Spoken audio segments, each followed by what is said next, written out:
Hello everyone, this is Dr. Rukmini Chaudhary. In this video, we will be talking about lung tuberculosis, or we call it pulmonary tuberculosis. We will be covering entire topic like what are the causes for it, what is tuberculosis, and specifically we will be talking about pulmonary tuberculosis, what are the signs and symptoms, how we diagnose the problem, what are the tests required for tuberculosis, and what are the signs and symptoms, difficulty, and what all steps that you can follow to avoid this problem, and what are the treatment available, the mode of treatment. We will be talking about allopathic mode of treatment, and lastly we will be talking about best effective top medicines, homeopathic medicine to treat tuberculosis.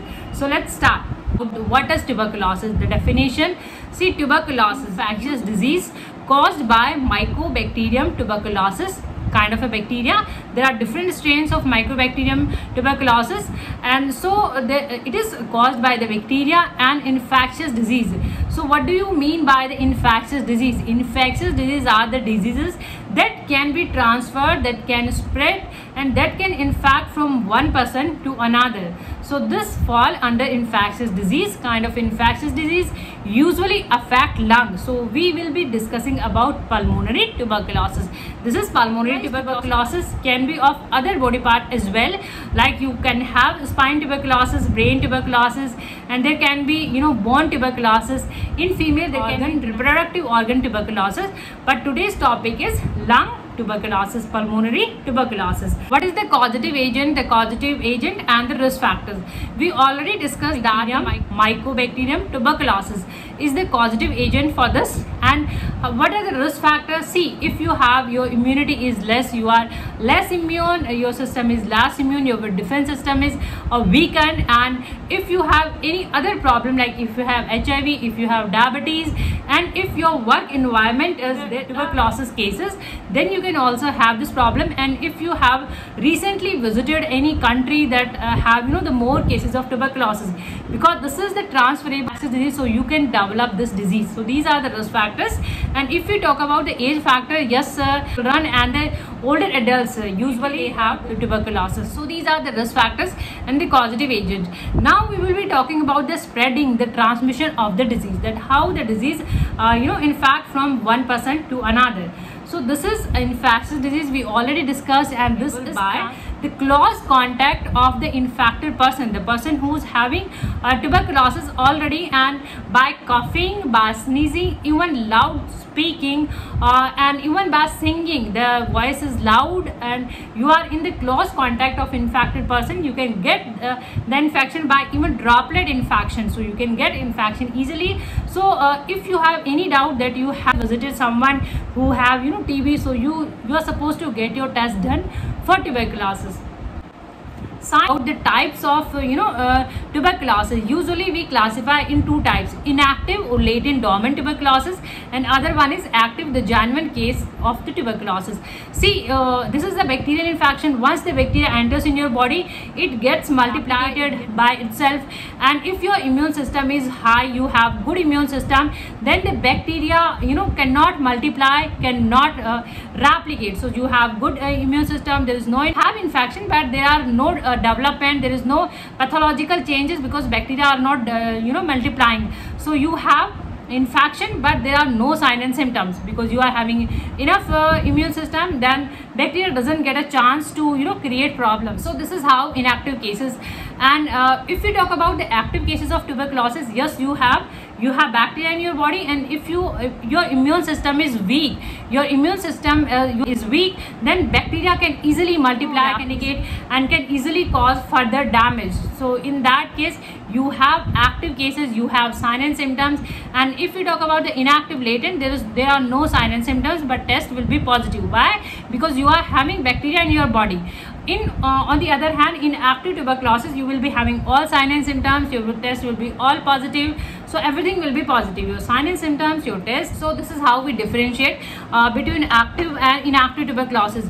If we talk about the spreading part, the active cases can spread only, but if we talk about the treatment part, treatment should be done in both the cases, in inactive cases of tuberculosis as well as in active cases. Why inactive cases? Why? Because you are having bacteria, and over the time, if you have your immune system weak, so the bacteria can multiply, so treatment is required for both the cases, but treatment will be depend on the type of the cases, that how long your treatment is required. Usually in inactive cases or latent or dormant cases, treatment is not long as active cases. So this is the different and symptoms, that what all suffering you have while you have active cases of tuberculosis.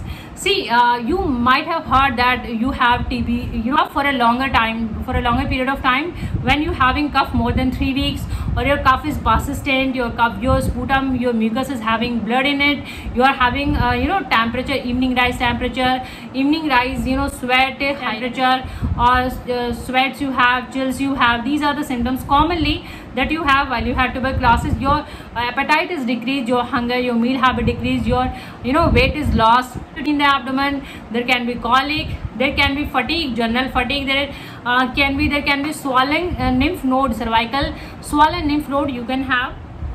So these are the signs and symptoms you can have. And tuberculosis, as we already discussed, can affect other body part as well. If you have other body part, your symptoms can differ from body part to body part, which body organ you are having tuberculosis.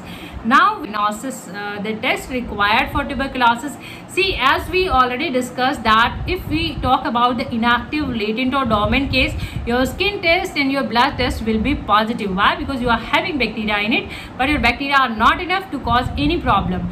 If we talk about active cases of tuberculosis, there will be positive blood test, positive skin prick test. So basic test is like your complete case analysis, your complete medical history, your physical examination, your cervical lymph node examination, enlargement of the cervical lymph node, and your skin prick test is done. Your PPD is injected 0.1 mm, and increased movement in the spot, that you are having more than 5 mm or you are having more than 15 mm. If it is 5 mm or less than it, this can be the inactive cases, or if it is more than 15 mm, then it is the active cases of tuberculosis. So this is the skin prick test. Blood test can be done. If you are having sign or symptoms, means you are active case, your chest X-ray can be done, your CT scan of the chest can be done, bronchoscopy, advanced test can be done depending on the severity of the symptoms. And at times you are having your sputa can be examined for the further type of infection, because bacteria are resistant for some medicines. So further examination, further medication, your sputum can be studied. Part. Firstly, we will be talking about allopathic mode of treatment. See, this is the kind of bacterial infection, so you are prescribed antibiotic medicines and you are supposed to continue your treatment. It depends the severity of the treatment. We already informed you that doesn't matter if you are having inactive or active tuberculosis, you are supposed to take your treatment regularly. And what is required for inadequate treatment, there are relapses, there are recurrences in inadequate treatment, so you are supposed to take proper complete treatment for tuberculosis for both the cases, inactive as well as active. In inactive cases, there are shorter duration of the treatment, like you can take 3 weeks, 4 weeks, or depending for certain periods of months you can have your treatment.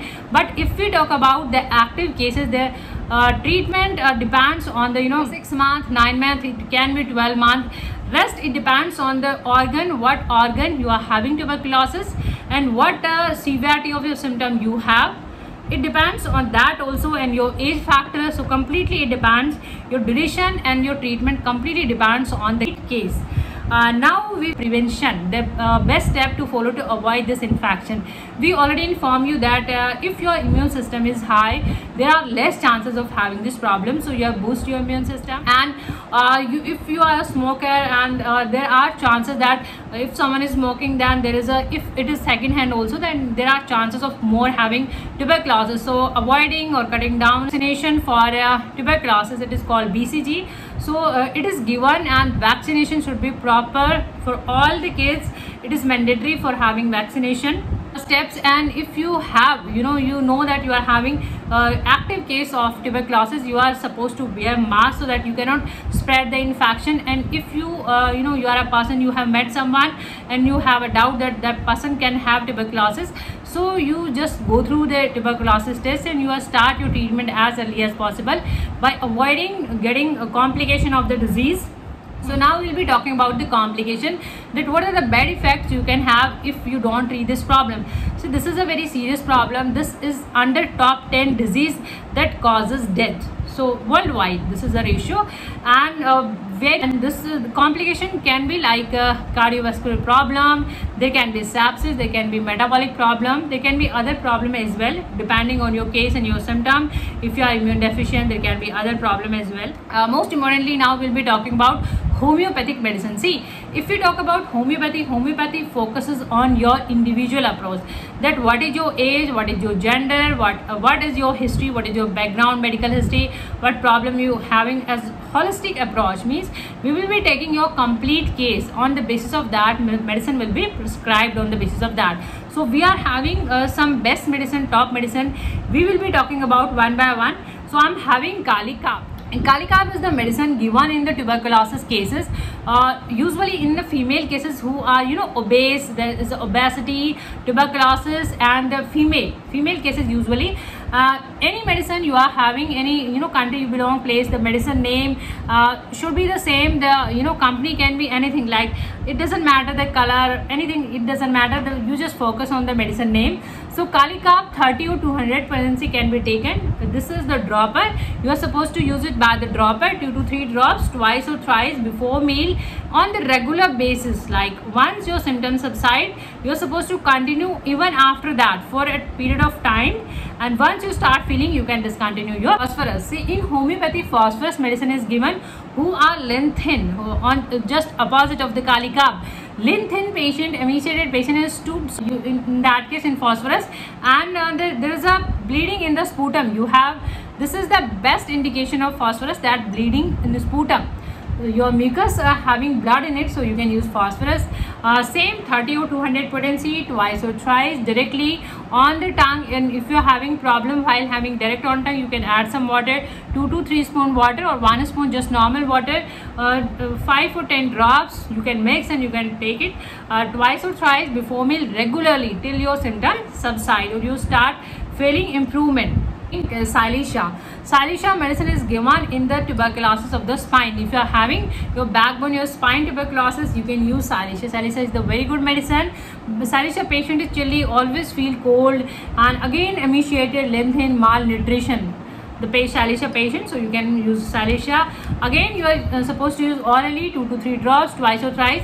You are requested to use one medicine at a time depending on your symptoms. And if you are watching on YouTube, there are links given in the description box of all the discussed medicine, but you are supposed to use only one medicine at a time, not all medicine. We are describing about all the medicine because this is required. Everybody is having different symptoms, everybody is having different problems, so medicine can be different, right? So we have about Pulsatilla. Pulsatilla is given usually in the female or in the kids who are very sensitive, emotional, crying, weeping disposition, very sympathetic patient. So Pulsatilla can be used, and Pulsatilla usually patient have no thirst. There is no thirst, lack of thirst, and there are discharges are greenish, like they have greenish discharge, and the problem are aggravated in a closed room and they feel better in open air. So this is the indication of Pulsatilla. You can use Pulsatilla in that case. Now we are having drop, Dr. Ekberg German homeopathic medicine, R48. So this is the medicine, and this is the medicine, right? So R48 is the medicine, and this is in the drop form. So this can be used even after having tuberculosis, your lungs are weak, so you can use this medicine. This is the drop form medicine. You can add some water, 2 to 3 spoon lukewarm water and 5 or 10 drops depending. You can mix and you can have it twice or thrice before meal regularly again till your symptoms get improved. So hopefully these video can help you. You can like our channel, share videos, you can like, share, subscribe our channel. You can press the bell icon to get notified.